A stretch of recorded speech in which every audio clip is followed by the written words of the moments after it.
regard que je porte sur le CSE, déjà il faut le mettre au regard justement de la réforme des ordonnances Macron. Le CSE pour nous, on le considère comme un outil par rapport à cette réforme. Les objectifs de la réforme étant, de notre point de vue, en tout cas au moins deux grands objectifs clairs qui étaient de renforcer et de renouveler le dialogue social d'une part, au travers notamment de la généralisation des accords majoritaires et au travers de la refonte en fait, du dialogue social sur les niveaux de négociation entre l'entreprise, la branche et la loi.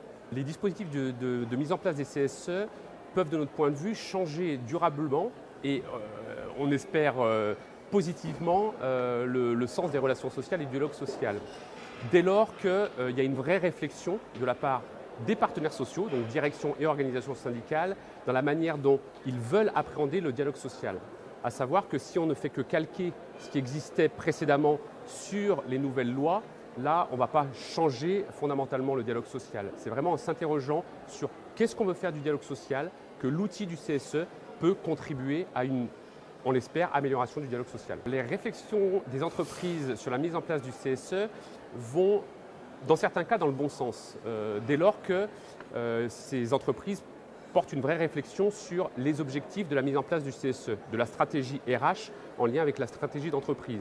A l'inverse, pour celles qui le voient uniquement, opportunément, la mise en place des CSE comme la baisse des budgets ou la baisse des heures de délégation et donc une réduction du coût du dialogue social, là en l'occurrence, ça ne va certainement pas aller dans le bon sens, puisque ça va crisper les organisations syndicales, nécessairement, et ça ne va pas donner de moyens supplémentaires à une amélioration du dialogue social. Clairement, la mise en place des CSE est de notre point de vue, si ce n'est une opportunité, en tout cas, une volonté de responsabiliser les partenaires sociaux, tant direction que représentants du personnel.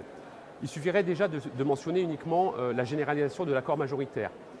C'est un point crucial de notre point de vue dans la loi, puisque ça va rendre obligatoire, dans le cadre de la négociation, d'avoir 51% de signataires, enfin en termes de représentation des organisations syndicales.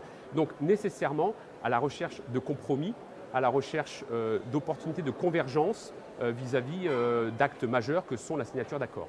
Les conseils qu'on pourrait donner aux entreprises dans la mise en place du CSE, je vais peut-être me répéter un petit peu, c'est de travailler en amont sur la réflexion de ce qu'ils veulent en termes d'objectifs de mise en place des CSE. C'est-à-dire, quelque part, de partir du plus haut niveau de réflexion.